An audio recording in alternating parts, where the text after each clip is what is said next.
Hi, welcome back to my YouTube channel.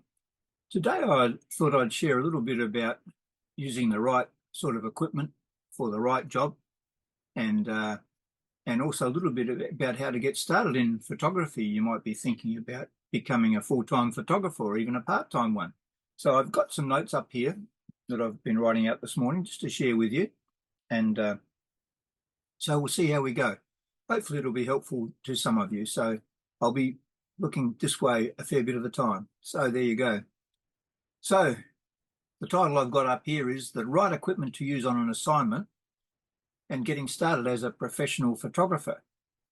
Now, the photography world is changing. There's a temptation to get the latest and the greatest to improve your images. And if you are photographing for profit, not only to get the shot, but use impressive looking gear.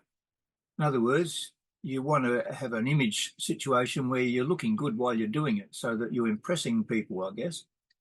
So here are some things I've learned over an almost 50-year journey of doing photography for customers or for other people, sometimes paying customers, sometimes just family and friends, and sometimes other people. I'm involved in voluntary work, for instance. Sometimes where I do that, I do photography.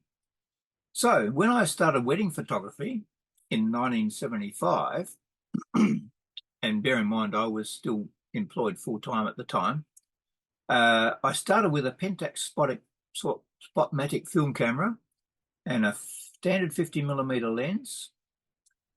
I had a very rudimentary, fairly cheap manual Soltron flash. I've still got it sitting around here somewhere. Of course, you can believe that, can't you? I had a flimsy tripod. I think the tripod's gone. I had another Pentax SP500 as a backup camera, very similar to the Pentax Spotmatic. I had no wide-angle lens and no telephoto lens. Now, I didn't really have much experience before I was thrown in at the deep end on two family weddings on consecutive weekends on the 4th of January 1975 and the 11th of January 1975. That's when I did my first two weddings.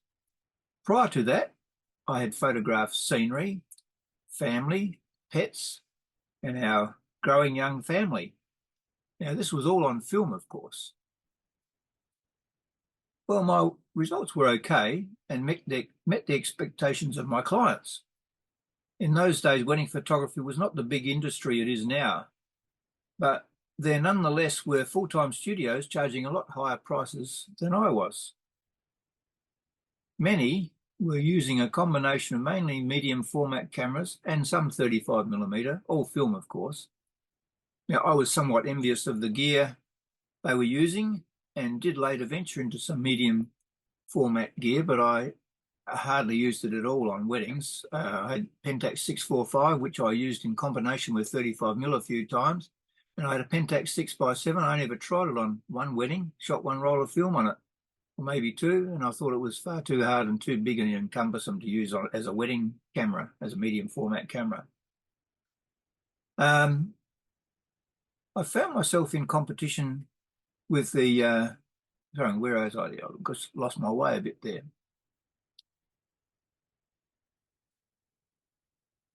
I only ever went full-time in photography for 6 months, but remained in other employment for the rest of my journey. I found myself in competition with the larger competitors and often winning a contract where they had quoted the same wedding. I remember doing a wedding for a couple of girls whose uncle was a very top professional photographer in Australia, but they chose me. I was quite chuffed about that, and he was actually a guest at the wedding. And they were very happy with what I did. So I thought, well, I've arrived if they're going to choose me over their uncle, who's one of the top photographers in Australia. And so I thought that was pretty good. I did add a couple of extra lenses to my kit and a better flash.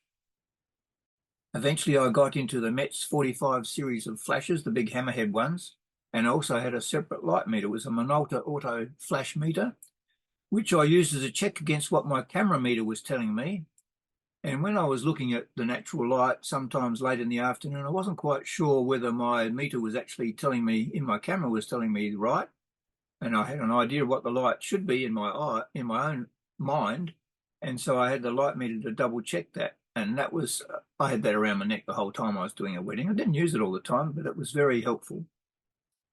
Well, I upgraded into autofocus cameras, and I mainly stuck with Pentax cameras. Then when digital came out, I got the first Pentax Digital SLR.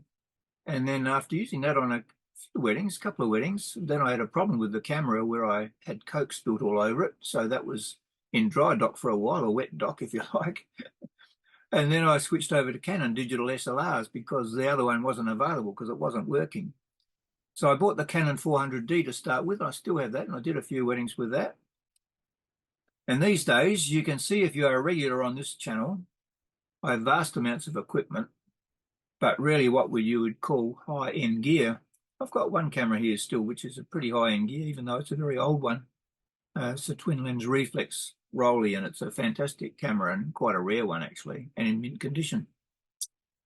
I've come to the conclusion that if you are covering an event or an assignment, that what used to be considered the right equipment for the job is not necessarily so. I've been doing a few assignments over the last 12 months, some where I've been asked to do them, and some where I was just there and took images anyway, as a bystander. As a photographer, you can overthink what you need for the job. Last year, I was asked to photograph a 40th birthday celebration for a support group for people who have Parkinson's disease. I took along my Canon 700D and a Canon 430EX flash, I think it is, something like that. I soon found the flash was too distracting as I wandered around tables of people, even though it worked fine. But a flash going off every time I took a shot is a bit off-putting when people are just trying to enjoy a lunch and a get-together.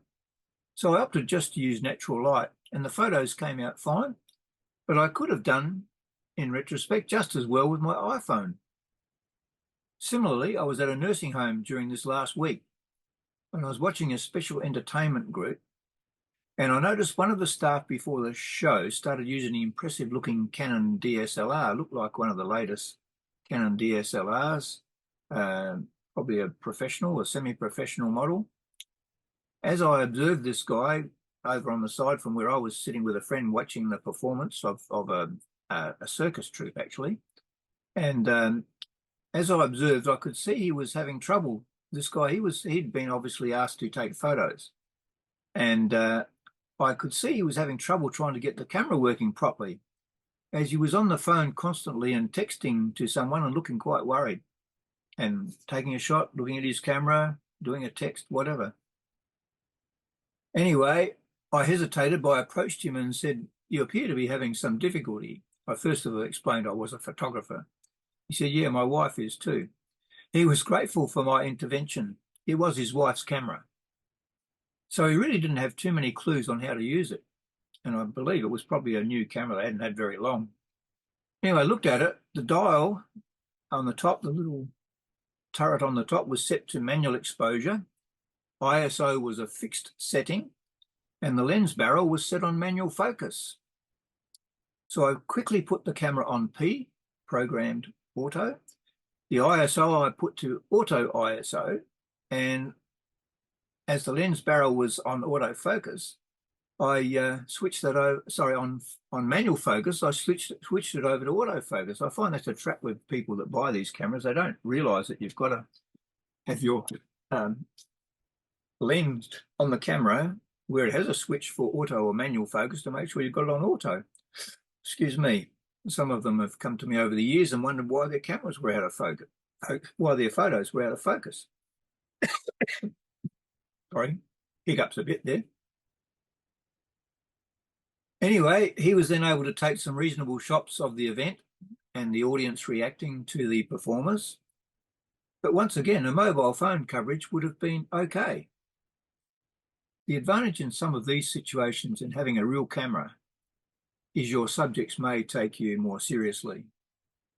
Also, his camera didn't have a pop-up flash. It would have been useful in some of the darker parts of the room, some of the shots I could see him lining up. In talking with him afterwards, he said that he had a brand new Canon flash with him, but he said he and his wife didn't yet know how to use it. And I offered to show him how to use it there and then on the spot, but he had the camera set up to do some other shots on a tripod with fair amount of light, so I didn't really need it. Excuse me.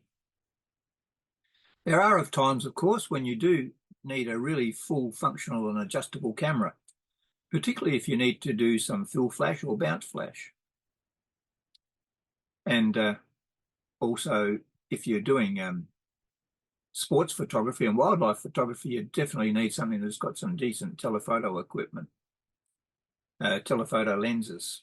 If you're doing professional photography, there are many situations where you will need specialist lighting and lenses and other accessories.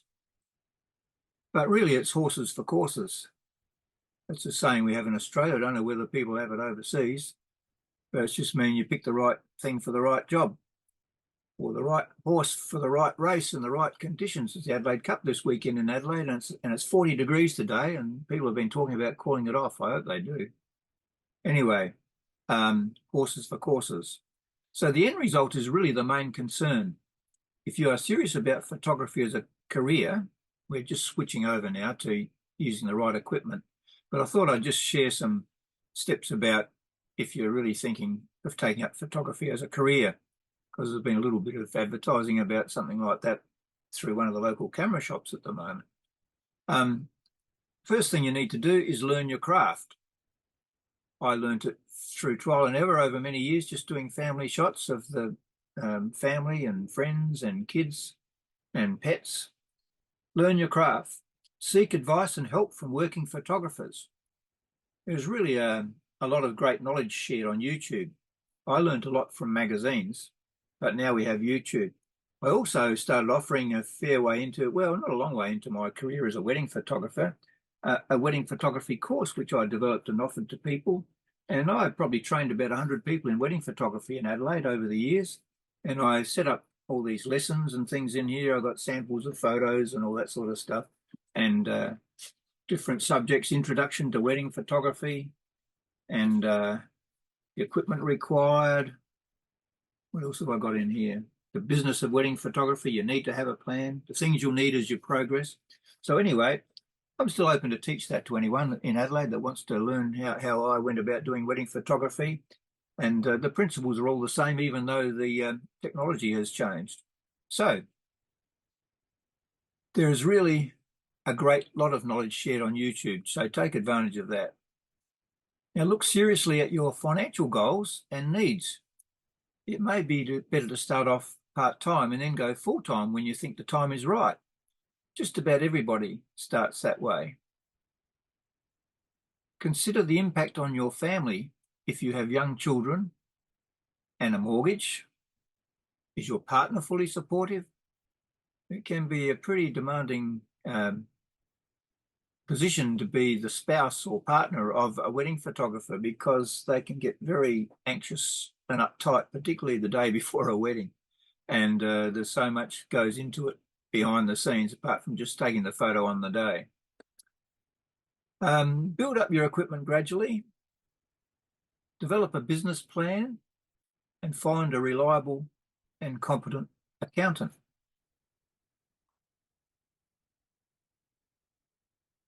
When I decided to take up wedding photography reasonably seriously, I was still at work.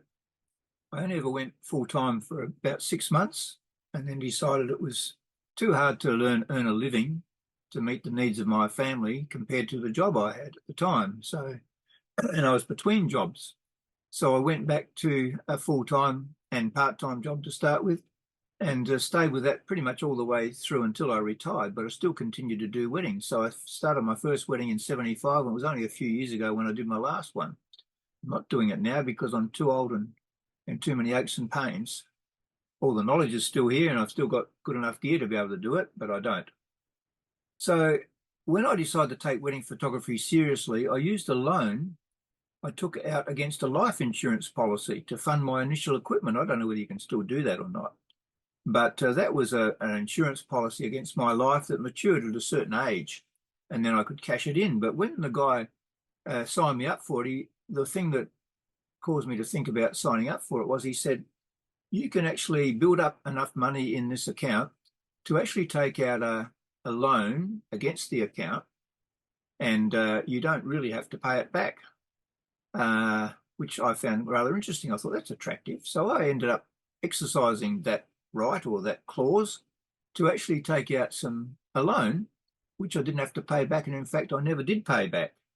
And at the end of when my policy matured, I actually ended up getting given some shares in the company, which I still have. So they've still got some value. So I was able to spend a couple of $1,000s at the time to get some new equipment, back in the 1980s, I think that was. So it certainly helped me get started. And as you make profits, you can invest in other equipment. There are lots of things about wedding photography and photography on my YouTube channel and on my blogs. So if you want to avail yourself of some of the things that I used to teach people, it's all there if you want to investigate that. But if there's anyone locally here in Adelaide, I'm still open to teach people one-on-one or in small groups, to teach them how to do wedding photography and other types of photography. Because even though the technology's changed a lot, all the principles of what you actually have to do and how you plan it and all that sort of stuff, that hasn't changed, and what sort of things to look for when you're doing it. So there you go. I hope you found that interesting. You don't always have to have the latest and greatest all singing and dancing equipment to do a photographic assignment, and I'm amazed at what you can do with a mobile phone these days. So I hope you found it interesting and helpful, and let me know what you think, what your thoughts are in your comments. Some of you would probably be able to identify with some of this. And thanks for watching. Like if you like, subscribe if you wish, and I'll see you next time.